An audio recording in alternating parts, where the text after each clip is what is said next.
फेहरिस्त है भारतीय जनता पार्टी में ऐसे नेताओं की, तो मैंने कहा लालू यादव से माफी मंगवा लीजिए। अरे लालू यादव सीरियस चुनाव लड़ती दिख रही है, एक सीरियस प्लेयर की तरह आम आदमी पार्टी और कांग्रेस को एक पायदान पर लाकर खड़ा कर दिया क्या? के लिए किस तरीके की भाषा का इस्तेमाल करते हैं। जिस समय इतना विवाद हुआ था उस समय नीतीश कुमार के सहयोगी दल सब नीतीश कुमार सपोर्ट करते हैं कि उनका स्वास्थ्य खराब है, वो भूल गए महिला को बनाओ। आप कह रहे हैं न्यू नॉर्मल है, तो रमेश बिदुड़ी जो कह रहे हैं भविष्य के विधायक हो, मेजॉरिटी वोट बैंक मिले, अगर माइनॉरिटी छूट भी जाए तो कोई दिक्कत नहीं है, विरोध नहीं होती। कांग्रेस कल्मिनेशन जैसा लोकसभा चुनाव में यही वजह है कि नेता। प्रणाम दोस्तों स्वागत है आज की सच में। दोस्तों आज के इस डिबेट में अमिताभ अग्निहोत्री सर ने कांग्रेस के प्रवक्ता को और सपा के प्रवक्ता को दोनों को दौड़ा के धोया है, इसलिए आप लोग से अनुरोध है कि डिबेट को अंत तक देखना, काफी आनंद आने वाला है। अगर आप लोग चैनल पे पहली बार आए हैं या चैनल को अभी तक सब्सक्राइब नहीं किया तो चैनल को सब्सक्राइब और वीडियो को लाइक जरूर से कीजिएगा। चलिए दोस्तों मेन वीडियो को स्टार्ट करते हैं। तो चलिए शुरू करते हैं। अकेले हैं क्या इस तरीके की बयानबाजी करने वाले? एक लंबी फेहरिस्त है भारतीय जनता पार्टी में ऐसे नेताओं की। तो मैं तो यही मानूंगा कि जो विचारधारा महिला विरोधी, जो विचारधारा अल्पसंख्यक विरोधी है, वो उनके यहाँ जब नेता इस तरीके की बातें करते हैं दरअसल अंदर की बात बाहर आ जाती है। वो उतने सोफिस्टिकेटेड नहीं है, बाकी के नेता ज्यादा परिष्कृत हैं, ज्यादा समझदार, ज्यादा चालाक है, तो वो ऐसी भाषा का इस्तेमाल पब्लिकली नहीं करते। लेकिन कोर तो यही है ना, कोर मैं डंके की चोट पे कह रहा हूं कि विदुड़ी जैसे नेता को जब आप टिकट देंगे तो आप दरअसल उनकी विचारधारा को, उनकी बातचीत को, उनकी गाली गलौज को और उनके अल्पसंख्यक महिलाओं के खिलाफ जो बयानबाजी उसको एंडोर्स करते हैं। और ये शीर्ष से होता है। ये किसी विदुड़ी को टिकट जो है वो किसी जेपी नड्डा ने नहीं दिया है, विदुड़ी को टिकट ऊपर से दिया गया। कोई बयान भी नहीं, अगर आपकी बात में कोई, जैसे आप कह रहे हैं तल्ख बात कह रहे हैं, अगर ये बात सच ना होती तो कोई बयान कम से कम सामने आता, बड़े नेताओं की तरफ से कम कंडेम किया जाता इसे। बिल्कुल। और अब मैं ये सुन रहा हूं कि लोग कह रहे हैं कि लालू यादव से माफी मंगवा लीजिए। अरे लालू यादव ने जो कुछ किया उसकी सजा उनको मिल रही पिछले 18 साल से। क्या आप चाहते हैं कि इस देश के अंदर लालू यादव की भाषा को एंडोर्स किया जाए? जब लालू यादव ने वो बात कही थी, इसी मीडिया ने उनकी जम की छीछा लेजर की थी, जम के उनकी ऐसी तैसी की थी और किसी ने उसको एंडोर्स नहीं किया था। लेकिन सर अब ये पार्टी का अपना स्टैंड है, बीजेपी का अपना स्टैंड है, लेकिन दिल्ली की महिला वोटर इस पर कैसे रिएक्ट करेगी? इस रिएक्शन पर क्या रिएक्शन आएगा?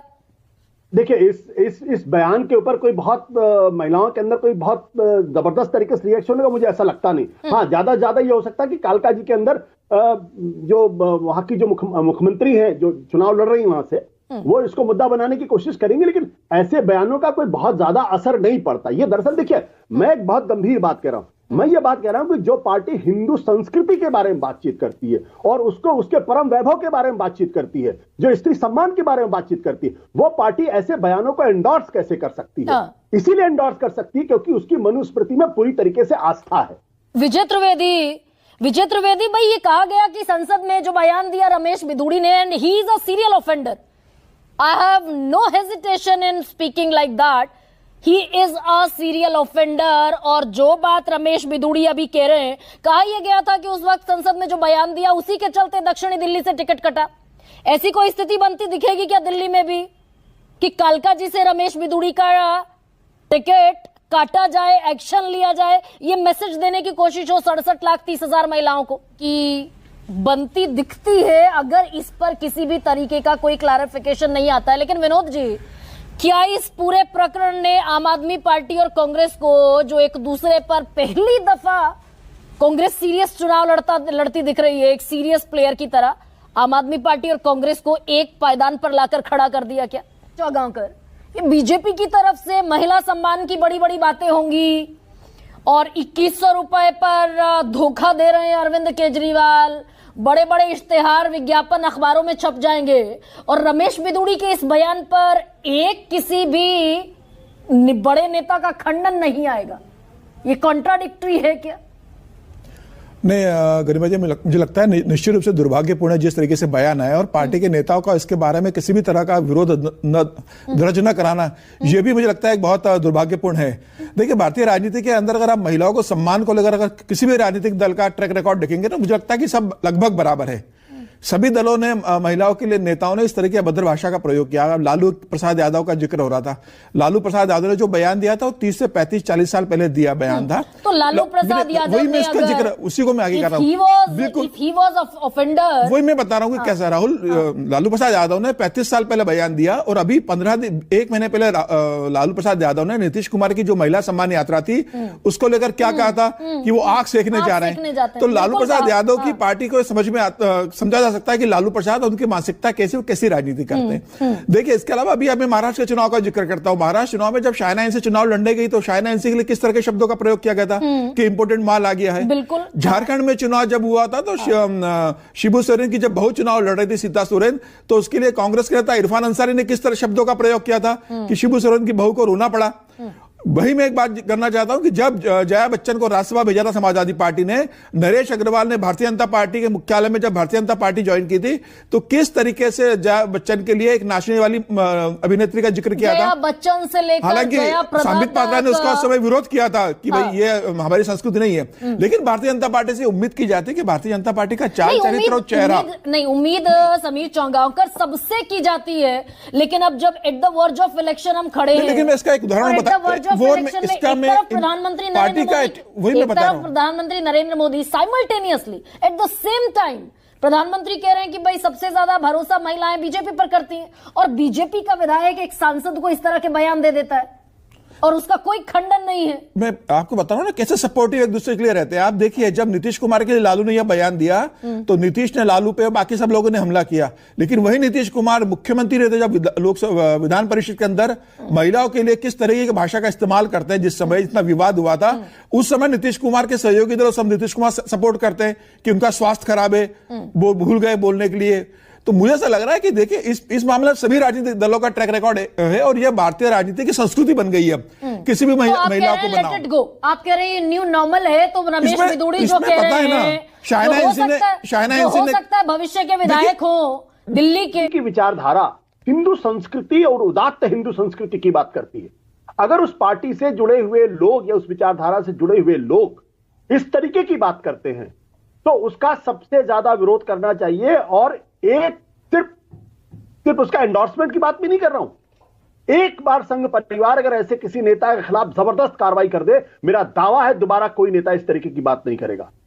अगर आप ये कहेंगे कि लालू शरद यादव ने ये बात कह दी, उन्होंने ये बात कह दी, मैं उनसे उम्मीद नहीं करता हूं, लेकिन कम से कम जो पार्टी, जो विचारधारा, जो संघ परिवार और जिसकी शाखा में महिलाओं के बारे में सम्मान की बात की जाती है, जो बार बार ये कहती है कि यत् नारेस्तु पूज्यन्ते रमन्ते तत्र देवता, तब उस पार्टी और उससे जुड़े हुए लोग अगर इस तरीके की बात करते हैं तो गुस्सा स्वाभाविक है।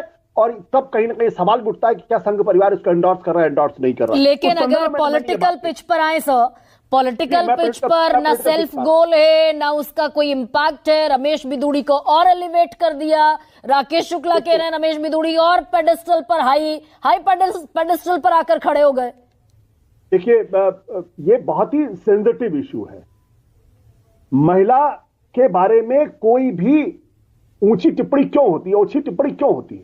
क्योंकि हमारा पूरा का पूरा समाज जो है ये मर्दवादी समाज, ये पुरुषवादी समाज, सोच हमारी पुरुषवादी समाज है। हमको ये समझ में नहीं आता कि हम जो टिप्पणी कर रहे हैं उससे किसी महिला का दिल या उसको तकलीफ हो सकती है। हम उसको टेकन फॉर ग्रांटेड लेते हैं। आप प्रियंका गांधी का अपमान नहीं कर रहे हैं, आप दरअसल एक स्त्री मन का अपमान कर रहे हैं, एक पूरी कौम का, एक पूरी जमात का। लेकिन अब आशुतोष, मैं अगर इस सवाल पर आऊं, ये कौन नैरेटिव में सुपरसीड करता हुआ दिख रहा है? नई दिल्ली, कालका जी, यहां तक कि गांधीनगर की सीट पर अरविंदर सिंह लवली को उतारना, जो विनोद जी बात कह रहे थे। तो यानी कि तीनों पार्टियां पहली दफा 11 साल में, आम आदमी पार्टी सीरियस कंटेंडर हमेशा रही, बीजेपी भी कंटेंडर्स रही, कांग्रेस भी अगर उतनी ही सीरियस कंटेंडर के तौर पर दिखेगी इस मैच में, तो त्रिकोणीय हो गया क्या मुकाबला? किसको नुकसान? दिल्ली का चुनाव बिल्कुल त्रिकोणीय नहीं है। दिल्ली का चुनाव दो पार्टियों के बीच का चुनाव है, भारतीय जनता पार्टी और आम आदमी पार्टी के बीच में। इसमें कांग्रेस पार्टी कुछ सीटों पर त्रिकोणीय करने की कोशिश कर सकती है, लेकिन जैसा हम अच्छी तरीके जानते, 2015 में उनको एक सीट नहीं मिली, 2020 में एक सीट नहीं मिली, और 2020 में तो उनका वोट परसेंट घट के 4% हो गया। तो ये किसी सीट पर हो सकता है, किसी जहां कांग्रेस पार्टी कुछ कर ले, लेकिन त्रिकोणीय तो बिल्कुल नहीं है कि कम से कम मेजॉरिटी वोट बैंक मिले। अगर माइनॉरिटी छूट भी गए तो कोई दिक्कत नहीं है। विनोद अग्निहोत्री, कांग्रेस के लिए कैसा ग्राउंड है दिल्ली का इस बार 11 साल बाद? 12% और 16%, दलित और मुस्लिम, वो ठीक कॉम्बिनेशन वैसा जैसा लोकसभा चुनाव में एज देता हुआ दिखा था कांग्रेस को, दिखेगा क्या दिल्ली में? नहीं, देखिए, पहले तो मैं अपनी जो बात अधूरी रहेगी थोड़ा सा मैं पूरा कर दूं कि महिलाओं के मुद्दे पर पार्टियों का, संगठनों का सार्वजनिक रुख सार्वजनिक स्टैंड कुछ और होता है और उनके बेलगाम नेताओं का स्टैंड कुछ और होता है। और कोई पार्टी, कोई संगठन, कोई नेतृत्व अपने नेताओं के बयानों के बाद उनके खिलाफ कोई कार्रवाई नहीं करता। और यही वजह है कि नेताओं का, विधुड़ी जैसे नेताओं का हौसला बढ़ता जाता है। महिला तो वीडियो को अंत तक देखने के लिए धन्यवाद। आज का ये डिबेट वीडियो आप लोग को कैसा लगा, आप लोग कमेंट सेक्शन में अपनी राय जरूर देना। अगर आप लोग चैनल पे पहली बार आए हैं या चैनल को अभी तक सब्सक्राइब नहीं किया तो चैनल को सब्सक्राइब और वीडियो को लाइक जरूर से कीजिएगा। चलिए दोस्तों, मिलते हैं कोई और लेटेस्ट डिबेट वीडियो में, तब तक के लिए जय हिंद, जय भारत, वंदे मातरम।